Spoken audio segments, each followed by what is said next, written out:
పరిగెత్తుకొచ్చి మా దగ్గర నువ్వు ఒకడు వాళ్ళు ఎక్కడో పిక్ పాకెట్ కొట్టేసి ఉంటది, ఊరంతా తరుముతూ ఉంటుంటది, పరిగెత్తుకుంటూ వచ్చి ఇక్కడ ఆయాసపడతా. హలో, అన్ని తెలిసినట్టు మాట్లాడకండి. మరెందుకు పరిగెత్తుకుంటూ వచ్చావు? నిన్న రాత్రి మీరు ఏ ఇంట్లో ఉన్నారో అదే ఇంట్లోనే నేను ఉన్నాను. అదే ఇంట్లోనా? అర్థం కాలేదే. ఎలా అయితే దెయ్యాలు లేవని నమ్మించడానికి మిమ్మల్ని ఒక పార్టీ ఆ ఇంట్లో ఉంచిందో అదే విధంగా దెయ్యాలు ఉన్నాయని మీరు నమ్మడానికి ఇంకో పార్టీ నా ఇంట్లో ఉండమంది. అప్పుడు నేను తెచ్చుకున్న మందు తాగింది, నైట్ అంతా మమ్మల్ని కొట్టింది.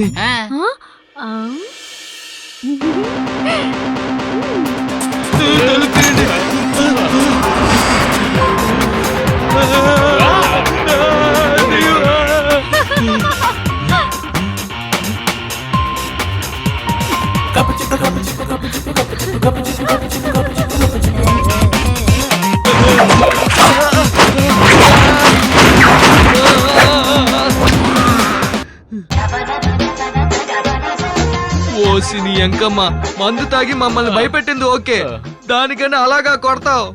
ఏం కొట్టింది మామ, మేడ తిప్పలేకపోతున్నాను. హలో, నేను మందు తాగి మిమ్మల్ని భయపెట్టాను అంతే, మిమ్మల్ని కొట్టింది నేను కాదు. మోహన్ సుందరి ఆపు, మేం కొనుక్కున్న మందుని నువ్వే తాగేసి మమ్మల్ని పెంచకొట్టడు కొట్టేశావు. దాని ఎఫెక్ట్ అబ్బా అబ్బా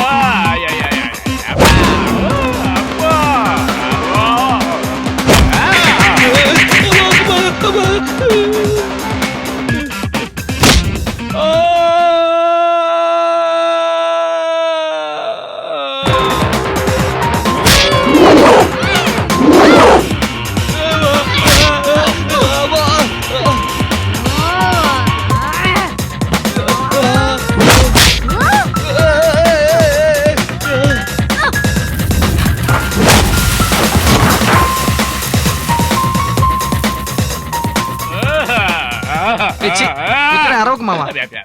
ఏయ్, మమ్మల్ని చూస్తే నీకు జాలేయట్లేదా? సరే, ఆపోజిట్ పార్టీ అయినా డబ్బులు ఇచ్చుంటారు కదా, దాంట్లో కాస్త మాకిచ్చెళ్ళు. డబ్బులా? ఎక్కడిచ్చారు? మీ ఇద్దరిని ఎలా అయితే షూట్ చేసి భయపెట్టారో అలాగే నన్ను కూడా బెదిరించి తరిమేశారు. వాళ్ళ దగ్గర నుంచి తప్పించుకుని మీ దగ్గర వచ్చి నిలబడ్డాను. అల్లుడు, మనల్ని ప్లాన్ చేసి మోసం చేశారా? వాడు సంతోషంగా ఉండడం కోసం మన పావులుగా వాడుకున్నారా? వదిలిపెట్టకూడదురా. వదిలే మామ, మన ప్లాన్ చేసి మోసం చేసిన వాళ్ళ మీద ప్రతీకారం తీర్చుకోవాలి. ఇస్తానన్న కమిషన్ లాక్కోకుండా వదలకూడదు. అవును అల్లుడు, తెల్లవాళ్ళు కష్టపడిన డబ్బు, దీని చేతిలో చావు దెబ్బలు తిన్న డబ్బు వదిలిపెట్టకూడదురా. హలో, మీ ప్లాన్ లో నేను ఉన్నాను, ఈ విషయంలో నేను కూడా కష్టపడ్డాను. ఇది మమ్మల్ని కొట్టేవా అలాగా? అదే ఫేస్బుక్ లో పెద్దగా నంబర్ పెట్టేవే, కావాల్సి వస్తే నేనే పిలుస్తా, ఎల్లు. అరే వెళ్ళవమ్మా. రైల్ కుమార్ని ఎలా లేపేయాలో అర్థం కావడం లేదే.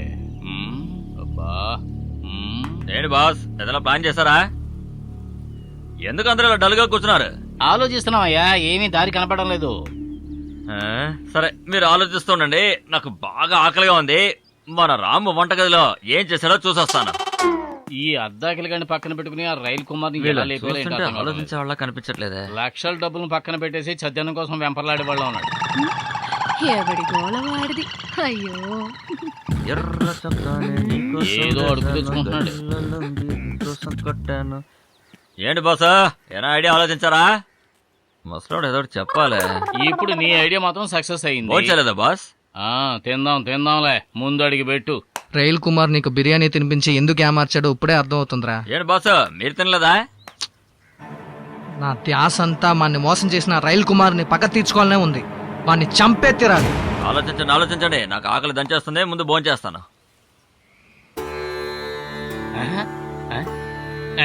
నిజంగా నువ్వు గొప్పోడురా, తినటానికి ముందు దేవుణ్ణి తలుచుకుంటున్నావు. అరే మీరొకరు బాస్, పొద్దునే రామ్ ఊరెళ్ళాడని చెప్పారుగా, అందుకే ఒక ముద్ద తీసి వాసన వస్తుందేమో అని చూశాను, పాడైపోయిందేమోనని. మీరొకరు ఏం పాడైపోలేదు, బానే ఉంది. ఓరి దుర్మార్గుడా, నువ్వు వాసన చూస్తుంటే దేవుణ్ణి తలుచుకుంటావేమో అనుకున్నాను రా. నా బతుకు